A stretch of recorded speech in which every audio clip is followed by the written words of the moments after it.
welcome everybody. Thanks for joining this talk. It's actually quite exciting as it's the first of the day, first of the conference, excluding the keynote. I could hear screaming from here, so it must have been a pretty heated keynote. And so my talk is Beyond Fault Tolerance, Achieve Resilience with Actor Programming. And a couple of words about myself. My name is Fabio Tiriticco. I come from Italy, but I've been in the Netherlands for about 10 years now, slowly becoming Dutch. And that's my handle pretty much everywhere on the internet. I'm TicoFab, so Twitter, GitHub, you name it. And I worked for a bunch of companies here in the Netherlands, most notably TomTom. But at the moment, I work as a tech lead for a company called Weer Online. Weer means weather in Dutch. And so Weer Online, we do everything about the weather forecasts, radar, where the clouds move, precipitation, all of that. I work there as a tech lead and software architect. Our logo might give you the wrong idea that we do weather forecast for Saturn, but no, we're on planet Earth, and we do the entire planet. So as you can imagine, it's a lot of data crunching, data ingestion, and data analysis. Now, you've probably heard about this concept of reactive. That's probably why you're here. I was myself so intrigued by this concept of reactive that a couple of years ago I started myself a meetup called Reactive Amsterdam. And one of the main reasons why I started it is because there was this word reactive going on, and nobody really knew what it meant. There's many different kinds of reactives, reactive programming or reactive systems. We had a few meetups, and in this room there's one of the speakers that gave us some insight about it. So what does this reactive mean? So because I'm also the first talk of this day, I'll grab this opportunity to shed some light on the difference between reactive programming and reactive systems. Another cool feature about my meetup is that we eat a disproportionate amount of pizza for some reason. I'm very grateful to our sponsors, without which I guess we would all stare or something and starve to death. But so anyway, let's get to the outline of today. As I mentioned, we'll do a little introduction to reactive programming, then we'll define reactive systems, and check what's the difference between the two of them, after which we'll introduce the actor programming paradigm as per the title actually of this talk, and finally we'll see some examples about actor programming and how to achieve resilience with it. Now let's start with reactive programming. Reactive programming defined as a paradigm where the logic is driven forward by the availability of new information. Now, if you put this into Google Translate for humans, basically it means that as soon as there is new input, do something with it. React to it, just immediately. Don't wait, don't be polling, just as soon as there's something, do something with it. And the characteristic of reactive programming are stream-like processing, easy management of back pressure. We'll get over this in a second. Conciseness, it shrinks down your code, and also simplification of threaded work, parallelization, executing on separate threads. Now, the first one is really, really important, stream-like processing. And the reason why it's so important, and lately you hear about streaming more and more, is that really many processes in the real world can be modeled as streams. So, for instance, here, you could see the situation and model it as a stream of birds. Or here we're in Amsterdam, and so you could model this as a stream of bicycles. Everything.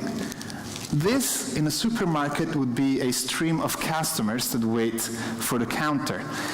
And actually, when they reach the counter, it becomes a stream of items on the counter that needs to be scanned and, paid for. So really, once you start thinking in streams, it's really hard to stop seeing things as streams. There's so much out there that can be modeled as streams. They also pose challenges. For instance, one of the main challenges is when the producer of item emits at a different speed than the consumer of items. So in this case, let's say you have two entities that talk to each other. And what happens if you get a little closer to the computer world is maybe one entity sends messages and another entity processes them. And this usually happens via a buffer. So let's say the second entity processes all the messages one at a time. And what about the speed is different, so that the sender is emitting a lot faster than the consumer can consume.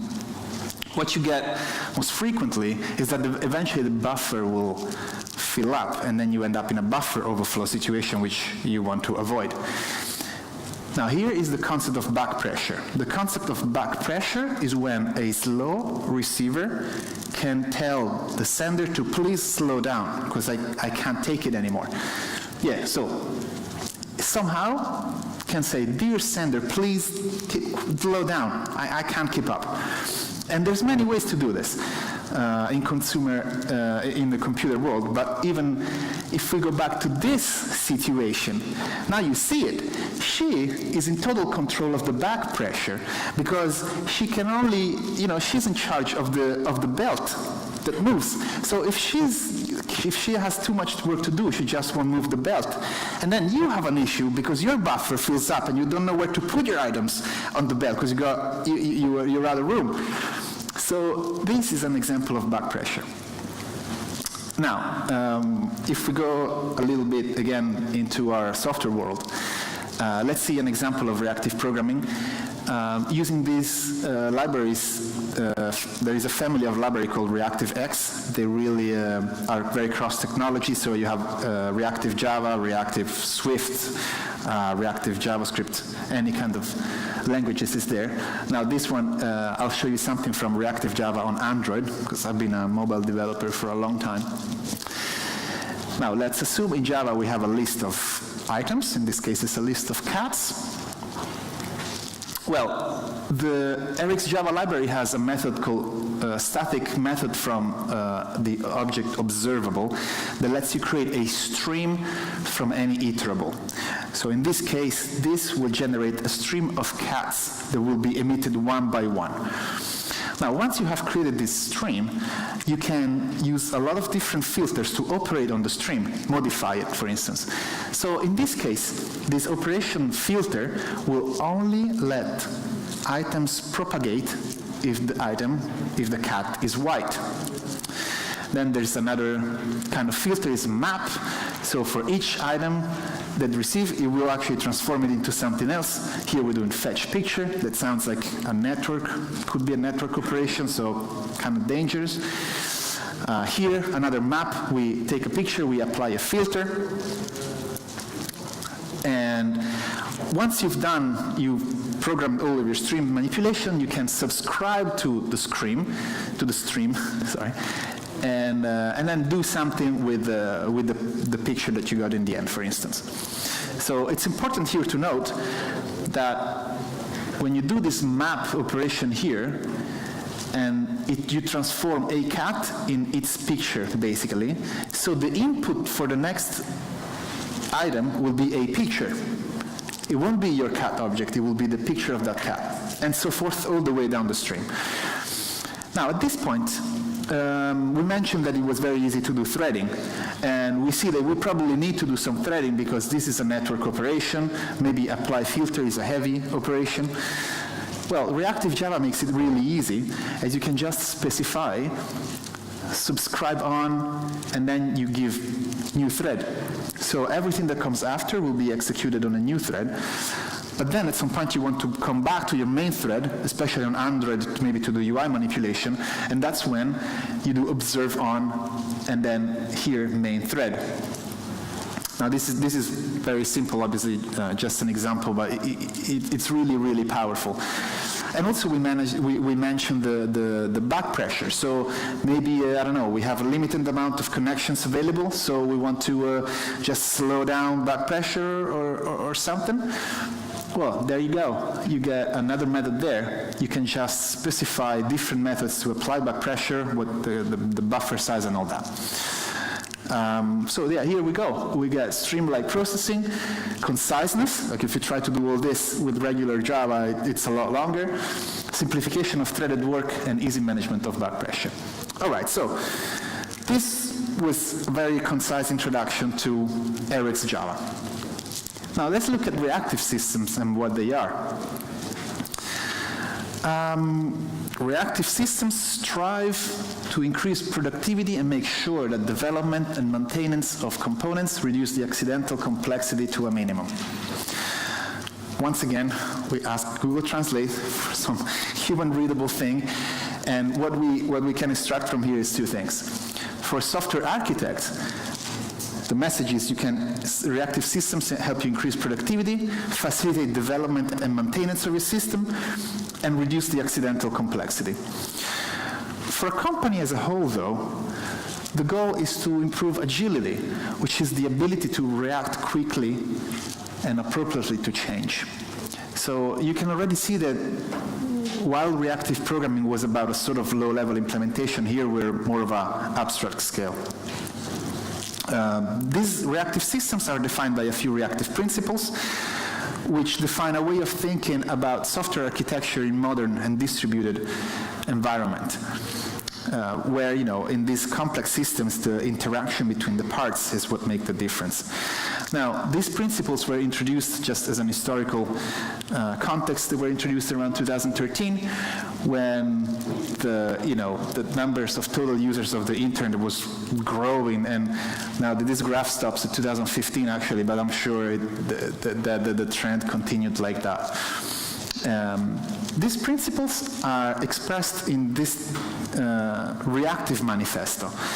This Reactive Manifesto, came out in 2013, defines 4 traits that a reactive system should adhere to.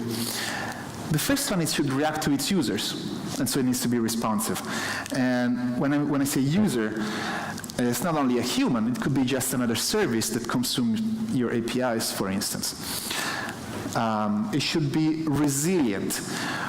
That means it should react to failure and stay available. And now here, resilience, as we'll see later, is different than fault tolerance. It's 2 different things. So we'll go over it in a little bit. It should react to varying load conditions. Because think about, on modern day apps, there's, very, very likely spikes of traffic. For instance, take, Amazon, maybe pre-Christmas sales or Black Friday, or maybe a banking system has salary payday, so that's a lot of activity there, and maybe it goes down the day after, stuff like that. So our system needs to react to different load conditions that vary over time. Needs to be able to scale up, but also to scale down when needed, to use just the necessary amount of resources. And then the last trait is a little odd, needs to be message-driven.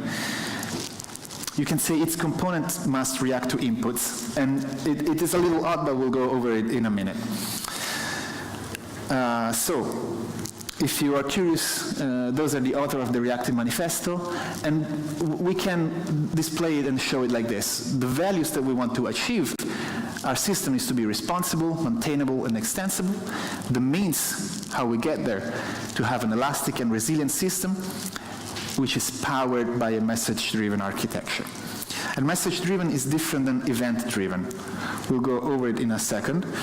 But so at this point, we can already do a bit of a comparison between reactive programming or reactive systems, where the first one, reactive programming, it really is an implementation technique. It's good for asynchronous data flow management, is applicable in a single node or service when you have to do actual stuff, and it's mostly productive for developers, whereas reactive systems is the set of design principles that I just mentioned, used for orchestration of complex systems, applicable for the whole system from a single node all the way up to the total complex interacting system, and it's most productive for architects. If you want to go deeper into this subject, there is this article you'll see at the end. I'll point you to the slides. This is a really in-depth analysis of what I've just introduced. Now, if we stay in the reactive system area, We have just talked about the reactive principles. Then these reactive principles, they get translated into reactive design patterns, and after that you want to be able to also implement them using some reactive tools. And there's many tools out there that help you do that, many libraries. We'll focus on one which I think is the most mature, which is Akka. Akka has a lot of benefits. It runs on the JVM, has APIs for both Java and Scala. And if you are curious about these things, you can see here's more resources for it. Those two books are really great. Probably the first one is really one of my favorite books on the subject. So we're going to see a couple of examples and we show them in Scala. And at this point you might wonder, why Scala instead of Java? Well, I have a few personal reasons, but in general, if we look at the benefit of Scala and its business value, it runs on a JVM, so everything that has been written for Java before is available for Scala as well. Offers a higher level of abstraction with respect to Java, for instance. You have things like higher order functions and these things which rise the level of abstraction, which has been proven to be a way to reduce bugs and increase productivity. Yeah, offers functional programming, very coupled to the previous traits, which functional programming fosters reusability, compositionability, encourages immutability, and a lot of things that ends in ility. Side effects are your enemy here. Yeah, immutability, as I just mentioned, as mutations are really the source of all evil. Scala is concise with respect to Java. It's statically typed, so our JavaScript friends in the room maybe don't agree, but I think that this is a big advantage. And then it also has an incredible ecosystem for data processing. So you don't need to cobble together open sourcey, unreliable stuff. And finally, it's fun. Give it a try. Well, just one slide about conciseness. This would be how you define the class person in Scala that has a name and a surname.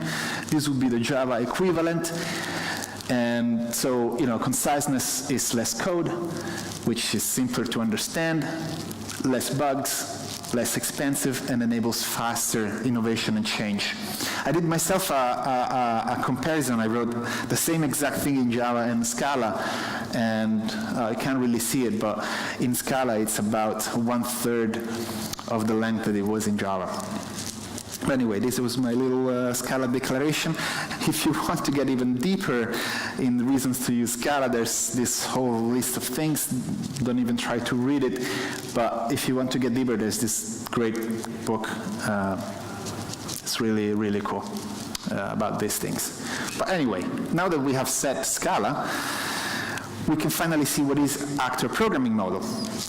Well, actor programming is the first implementation of a reactive pattern, which is the simple component pattern, where the idea is that one component should do one thing, only one, but do it in full. And the goal of this pattern is to, minimize coupling between components. So, here we are. What is the actor model? How does it work? You can think about an actor as a team member, as someone that is part of the team and does one job.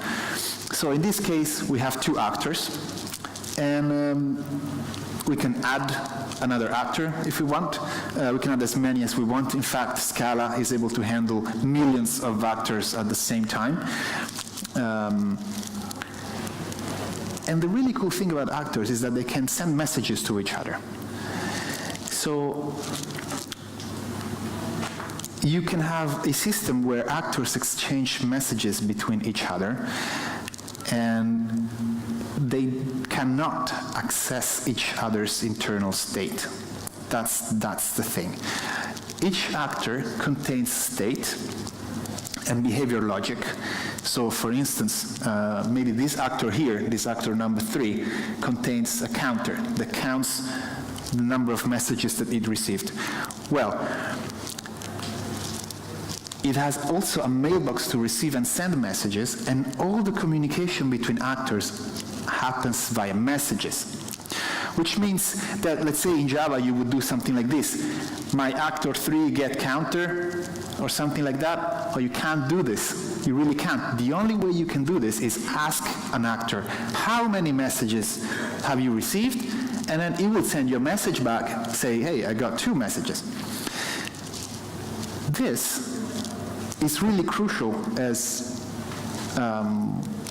well, I have another slide in a minute with all the benefits of message passing. But let me introduce you to the last thing about actor. They have a supervisor. So basically, the supervisor is kind of the dad of the actor, is the creator of the actor. And we'll see how this is crucial for resilience. But if we go back 1 minute to message passing, we see that this asynchronous messaging enables separation between components because they are totally isolated. And it also enables a sender-receiver interaction. This is different than an event-based system, because on an event-based system, you probably publish your event onto some queue, onto some, to some topic that someone else listens to. But here, these messages are addressed to someone. So, which means that the receiver of the message also knows who's the sender. And this can enable interaction between them. Error containment. Chain failures don't happen here, as these 3 things, for instance, are entirely separated. If one of them explodes, the other ones don't even notice. There's no exception that gets thrown and goes all the way across your stack. And then this is probably one of the coolest things. Domain mapping gets closer to reality, because that's how reality works. If you want to know something from me, like what's my age, you don't have something that plugs into my brain and you do like .get age. You ask me, what's your age? And then I'll give you a message back saying, I'm 21, right? So, yeah, your actors can also lie. But yeah, so this is the point. This is the way communication happens in the real world. And what happens here is that when you're thinking about how to architect a system based on actors, you stop thinking about interfaces and methods and listeners and callbacks or whatever. You focus on the protocol between them. How do they talk to each other? What do they say to each other? Let's look at an example. We have 2 very simple actors. Ping actor sends a ping, and then the pong actor, which sends a pong back with the amount of pings that it received. Now, I hope we can see this. See it? It's all right? Well. Now, this is the entire class that we need. And so here is where we define the pong actor. The pong actor has an internal state which will count the pings that it received, starts with 0. And then there's this receive message, which is basically his mailbox, sort of. Every time I receive a ping, I increase the counter by 1, and I reply to the sender of the ping with a pong object that contains the number of pings. In Akka, this exclamation mark is how you send a message to another actor. Oh, better. So this little class here is the definition of our pong actor. Follows the definition of the ping actor. When we create the ping actor, we receive a reference to the pong actor. As soon as we start, we send it a ping, the first ping. And then here, in the mailbox of the ping actor, every time that I receive a pong back, I just print something to the console, and if the number of here, the counter coming from the pong actor was less than 3, I will send him another ping. Now, you might be wondering what these messages are. they're really just classes, objects like all the rest. So here we're defining the Pong. Actually, maybe I can just use this. How about this? Easier. Here we're defining the Pong message, which is just a class that contains a ping parameter, let's say.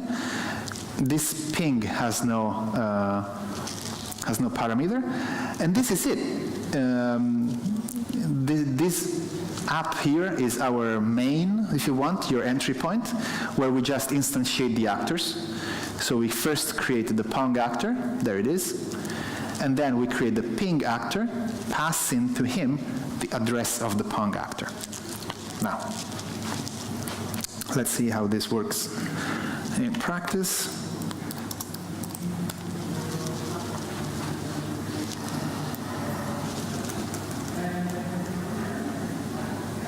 So now the thing should start. Yeah, so we do the ping pong app, and then what we'll see is, there we go, in the logs, Pong actor received one ping and replied back with Pong and 1. So he got another one, and so forth, and then at some point it stopped. So really easy and concise. So this was a little example. Yeah, how to implement this. Now, finally, we get to the point where we see how we get to resilience from this point with reactive programming.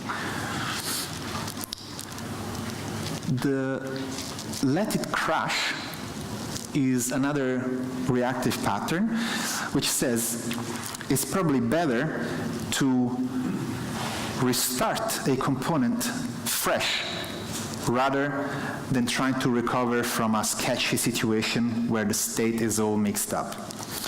So how does it work in practice? You know that failure conditions will eventually occur in any system. Eventually will happen. They might be rare and hard to reproduce. So it's easier to start clean than try to recover, and maybe you go ahead with some messy stuff. So for instance, if you remember the Terminator movie, here we see the difference between fault tolerance and resilience. This is fault tolerance. Like, this dude's been hit in every possible way, but still crawls on, still tries to function even if it has no legs, which is, you know, pretty admirable. But how about this? This other guy, he just starts fresh, completely new guy. And this is what we want. And in this, the supervision is where it kicks in. So imagine that the actor 1 sends a message to the actor 2 asking him to do some work. They're completely separated, so actor 1 is doing something else while he waits for the reply. And then something happens in actor 2. Something breaks. There is an exception. This is where the supervisor comes in. The actor 2 sends up the exception. The supervisor knows what to do with this, restarts the actor, cleans it up. Now the exception is gone, the damage is resolved, and actor 2 can resume its work and respond to actor 1. And in this case, yes, actor 1 is very happy. In this case, the really cool thing with respect to Java is that we have completely separated the user of a system, of a service, from the component that handles its mistakes. Because in Java, what you have to do is you have to do try, access my database, and catch. So you have to both use the database and do something when it fails. In this case, actor 1 doesn't have to worry about what to do when whatever exception happens. So it doesn't have to do, you know, print the trace, which is what we all do with exceptions. If you want to see this imagine in a real-life situation, the way it would work is this. Imagine you go to a coffee machine, which I'm sure you do quite often, and the machine is out of coffee beans. At this point, usually the user, like the person here, gets a message saying, out of coffee beans. But that's actually not his fault. it's not the user's fault. Why should he deal with it? In real life, what should happen is that transparently from the user in front of the coffee machine, there is a message sent to the supervisor, say, hey, I'm out of coffee beans. The supervisor would do a coffee beans injection, and the user would get his coffee in a complete transparent way. Somewhere in the future we'll get there, I'm pretty sure. If you want to model this with actors, you could have an actor that represents a user, one that represents a coffee machine, and a supervisor. So a user says, give me caffeine, here's your coffee, back. And if we want to see this very, very quickly, because I think we're almost out of time in code, this gets a little more complicated. Well, not so much, actually. This is the coffee machine actor. These are the messages that it can exchange, so give me caffeine, and this is a message that it will send back. And when the machine is out of coffee, it will throw an out of coffee exception, which you can see here. The machine starts with an internal state of 4 coffees, and then every time that it sends nicotine back, or actually caffeine, back to the sender, this gets decreased. This used to be a smoking example, I guess, when I first wrote it. But anyway, if we don't have any more caffeine, we'll just throw an out of coffee exception. The supervisor, where is it? Is here. There is this very important thing called supervisor strategy that explains what to do when one of the children fails. It will receive this out of coffee exception, it will restart the coffee machine, sending it also the message that made it fail. So the coffee machine knows which request made it fail. And if we run this,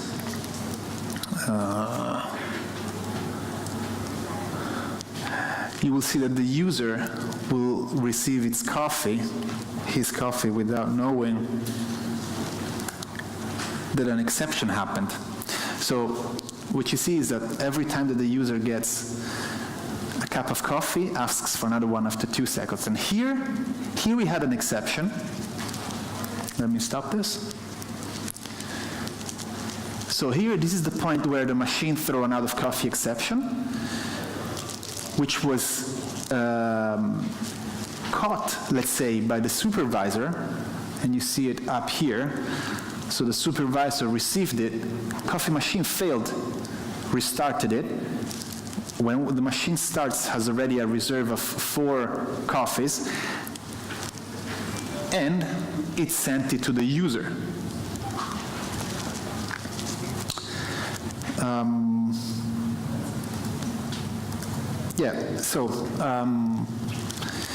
This was basically my talk. What we've done, we've seen reactive programming, reactive systems, the difference between the two, how actor programming is one of the probably the best suited implementation tool to achieve the reactive principles, and we've seen an example of resilience. There's many more patterns and many more goodies. This was really a bit of the surface, but my slides are here. If you're curious about the code is here. And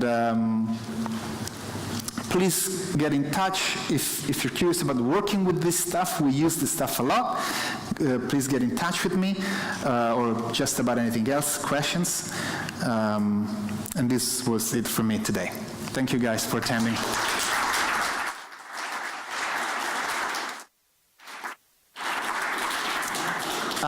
Do we have a couple of minutes for questions? Yeah, just a couple. Just a couple. To bring around. Questions? We have these two. Yes, you first. So what about the state of the actor? The state of the actor. Yeah. Should the actor update the supervisor that this is my state, so whenever I restart from the same state? Or I have to be a stateless actor? Yeah, so the question is, what about the state of the actor? Should the actor tell its state to the supervisor? Well, there's different situations. You could do that. In general, though, the approach is the actor is the only one keeper of its secrets. And this is important for scaling. The actor should be really just the owner of its data. Share it as little as possible, even with the supervisor. Yeah, but it's a crash, so I need to restart from the same state before. No, that's the point. You want to clean state. Because in this case, it was very simple, but your state might be messed. That's the point. The point of restarting it is to clean it from entirely. Yep. How to survive if supervisor dies? What's How to survive application if supervisor dies? Oh, if the supervisor dies. Yeah, our actors kind of supervisor. So the question is, what happens when the supervisor dies? Yeah. Yeah. How to survive the situation? Because there is this supervisor was something that I created myself, and is a supervisor. It's also an actor, actually. The supervisor is an actor. But on top of that, there is the so-called God supervisor, which runs in the runtime. It's part of Akka, part of the library. And so when everything else fails, everything gets up to the God supervisor, and the God supervisor will restart everything. What do you call it in English? When God sent this rain that killed everybody. That's sort of what happens when everything else fails. Yeah, that's what the Dutch God is doing every day. It's trying to wipe out our state. Stop. I have to stop, guys. Thank you so much for attending. And